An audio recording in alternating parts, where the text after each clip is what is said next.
Hey, what's up guys? Books Nelson here, back with another tutorial and card breakdown. So we're going to be talking about this Nikola Jokic, which was recently released as of the time of this recording as a free locker code with him and Karl Anthony Towns. Now he is a way better card than Karl Towns in my opinion, so hopefully all of you guys made the right choice in picking up the Joker.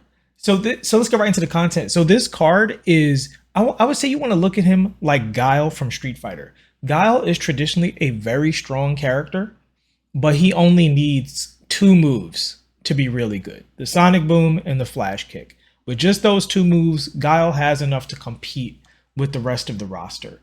And that's similar to the case of Nikola Jokic here, right? So, what are those two tools for Jokic? He doesn't need a whole bunch of complex stuff because it really comes down to his dribbling with his moving jumpers, right? Now his standstill jumper is absolutely fine. It's a, I would say, slightly on the slower side. Not, it's just not an elite jumper. I wouldn't even say it's a weakness. I would give him an average grade on the jumper. It's definitely way stronger than say a Dwight or even a Bam. In my opinion, Bam's jumper feels a little slow and certainly not as bad as like an Alonzo Mourning. It's not a weakness. It's just a little bit of a load up, but with this card that doesn't matter as much because you're not trying to get into like a Jamal Murray into the jump shot. That's where the load ups really hurt you. In terms of catching and shooting, he's totally fine. But the tools that he uses to be really great in this game, and I haven't said this already, but at the end of this video, we're going to go into some gameplay for the first time on this channel. So hopefully you guys enjoy that. We'll be breaking that down and talking about what's happening as Nikola Jokic basically, well, I won't spoil it, but you'll see. So the tools are, they start with his size up, right? He has a D Wade size up. This D Wade size up gives him a leg up on other dribblers with the pro dribble style because of the way, you see how short and efficient these dribbles are with this D Wade size up? The thing about these short, efficient dribbles is they combine really well with the pro dribble style, right? Look at that. So really quick with that pro dribble style. And he actually fakes like he's going to go into the opposite direction, right? So that's number one. And then you've got the pro dribble style itself, right? So the combination of just the pro dribble style with the D Wade signature size up to give you the option to change the rhythm of the pro dribble style, you not only have access to left righting, right? But you also have access to deceiving people with that left right situation. And because he's a center and centers are guarding him, they're moving those big bodies left and right. And they're real scared of this tool right here. And the tool that we're talking about is this right here, the stick dunk. So with the size of the character, once he has momentum going to the basket, this stick dunk is money. You see the ball really high in the air and blah, blah, blah. So that's basically tool number one. Now, I do want to give you guys one little piece of extra sauce here with the D Wade size up. So this is Jokic's combo move. Not super great. However, with the D Wade size up, if you go between the legs and then into a crossover, it's actually pretty fast, but you got to do it measured like that. 1, 2, right? And this takes the place of having a better combo move. Just that 1-2 dribble, because you can do that into the pro dribble style. So now you can 1 dribble into pro dribble style, or 1-2 into pro dribble style, or you can go directly into the pro dribble style, as well as your momentum crossovers, right? And that kind of thing. And in addition to that, I don't want to leave you guys without this. So his same side burst is great. And that's another thing, you can go the same way. So while Jokic can't retreat in the traditional way, he doesn't have like a great step back or a hop back necessarily. Although this is somewhat useful for a character his size, and you can get to the D Wade out of that once you retreat. But his left-right game is insane, and what makes it insane is what we're talking about right here. So I think this animation is really slept on.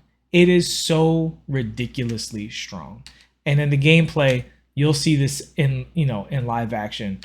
Like, this hop back is so good and it's such a great mix up to the stick dunk, right? Because if you're running around and go into that stick dunk, when you go into this pro dribble style, you start moving in that direction, right?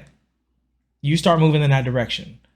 the world is your oyster, because the combination of that step back and the stick dunk is just a lot for the opponent to absorb.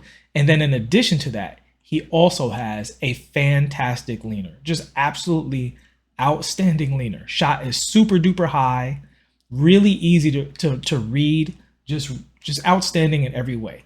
And honestly, that's it when it comes to the Joker. If you get a handle on his Dwayne Wade stuff, if you get a handle on his same side burst, oh, which you can also do with the opposite side burst. So the opposite side burst, the aggressive crossover burst, is basically you go to the aggressive crossover, which you can see here, right? Like 11 and 1 o'clock. And as soon as you do that, you burst out of it. So he can also same side burst with that tool as well, if you're, for whatever reason, struggling with his same side hezzy burst, right? I think that's a little easier on Jokic, although the same side hezzy burst is effective as well. So he can burst same side. Once he crosses over, you don't know what the card is going to do. Like, his frame is so big that once he starts, moving left, right like this, it's just so quick. And as soon as he gets to that dribble, he's on that step back. You know what I mean? That's all Jokic needs to be a great card. He does not need any other tools in the game. And I think he's a super effective scorer even to this day. I think he's still a very, very good card, which hopefully you guys will see in the footage. I think Jokic still holds his own with some of the better power forwards in the game if you know how to use his skill set properly. So just take what I've shown you in this video, experiment with it, and unless you have a power forward that you're really happy with, like a super elite power forward, I recommend giving Jokic a try at that power forward position, and especially in triple threat, because I think in triple threat, he is a serious weapon. All right. Thanks so much, guys. And I will see you in the gameplay. Hey, guys. So we're picking things up at the footage here with the triple threat game. So you see my opponent's lineup. Shout out to him. And in this gameplay, I'm actually doing objectives here, right? So I really want assists with Derek White so that I can work on the Westbrook. This is actually, so spoiler alert, this is my no money spent account here, right? So, on the no money spent, I'm trying to get these bold objectives done before the season turns over. So I'm not necessarily playing 100% straight up. I mean, everything is kind of helping me. So this is me with Chris Middleton here. My lineup is Chris Middleton, Derek White, and Joker. So I see my guy is playing me for the drive, so I just pull up for the jumper. Pretty straightforward, easy peasy. So my opponent, his main tool is this Jamal Murray behind the back with Shea, which is one of the reasons Shea is such a powerful card. And, I spy that at this point, and I know that's pretty much what I need to look out for against his lineup.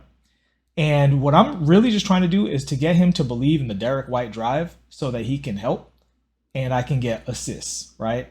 And so you see right off the bat with Joker, even against a really agile card like Bam, Joker's explosion into that dunking, it's like there's a little force field around him, and this is really consistent in the gameplay. You see my opponent, another nice Jamal Murray behind the back. I just got to play that a little tighter without, completely giving up on my defense as we go forward. So, yeah, so Joker, it's the size of the card matters a whole lot. We talk a lot about those wide player builds, and it just feels like with his character, that's one of those things that's going on with the wide player build, right?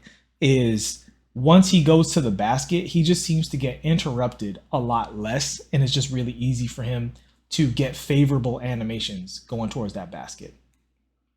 So we see there dunk with Derek White. So this is where Derek White really shines, is reaching for that ball. He's just saved so many triple threat games just by reaching for that ball and getting on top of it. So my opponent has the lead here, and my goal is basically just to over dribble with Derek White and then, try to get him. You see he's starting to sag off of Joker here, which is the goal. Make Derek White or Kristaps, another really nice Jamal Murray there, but make Derek White or Chris Middleton be the primary and have them kick out so I can get these assists. But if they score, it's fine because I also have to get the shooting guard points here too. So I'm not, farming for it too much, but really just trying to see if I could draw to help. He's playing solid defense here, and now you see that pro dribble style with Joker right into the dunk, right off the bat, very easy. And this is one of those things that on ball or off ball, it's really strong because the computer is terrible at guarding step back jumpers. So if you have a character with a great step back like Joker, that works against the computer. In fact, honestly, that's one of my go-to methods against the computer, is to get to that step back. So we saw the pro dribble style, just a little quick left, right. Bam was absolutely cooked off of that. So again, gonna just do some over dribbling here with Derek White, try to get this guy to commit, see if I can get him off of me, and see if we can get Joker to bail us out with the assists at the end of the possession, right? So Derek White absolutely boxed, but Joker catches the ball, and you're dead, buddy. Boom, right into that step back, easy peasy. Just a really, really easy way to score in the game if you're used to it. So he's trying to cook with Shea. I'm expecting that behind the back. There it is, but this time I'm on it.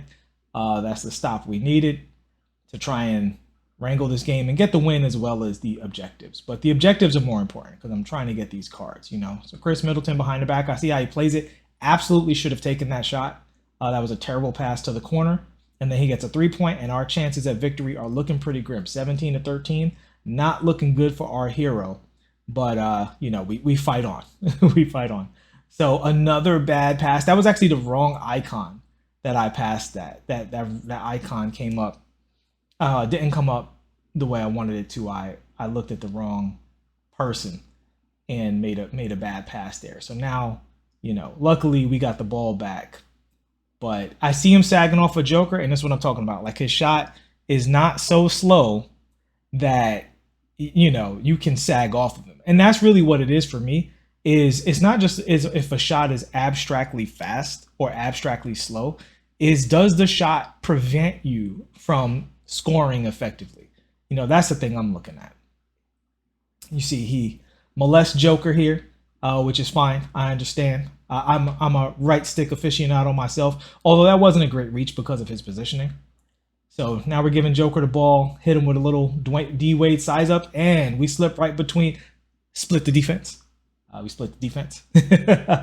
And that's again the big player model, right? Like, if I'm doing that with, say, Chris Middleton or Derek White, that same exact play, they're most likely not going to push their way through the same way Joker does. And he just makes those kinds of plays all the time.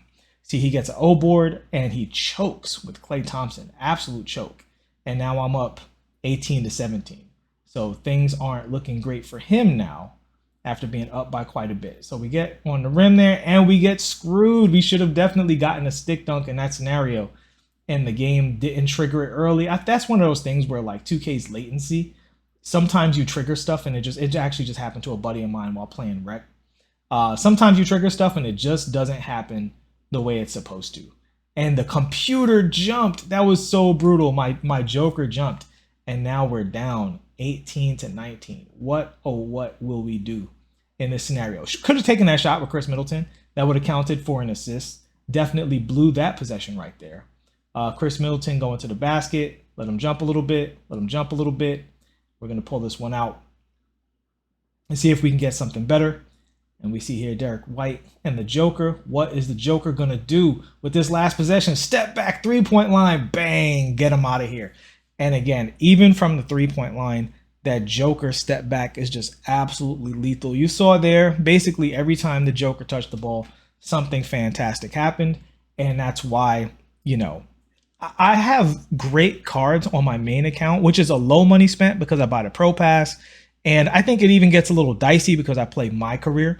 And, you know, when you're playing My Career, you put some VC into the character. So even when they earn it back, you can't really call it no money spent. But this is a pure no money spent account right here. And you see here with just a free Joker, free Bam, free Derek White, able to go online and get wins, due in large part because Joker is so very good.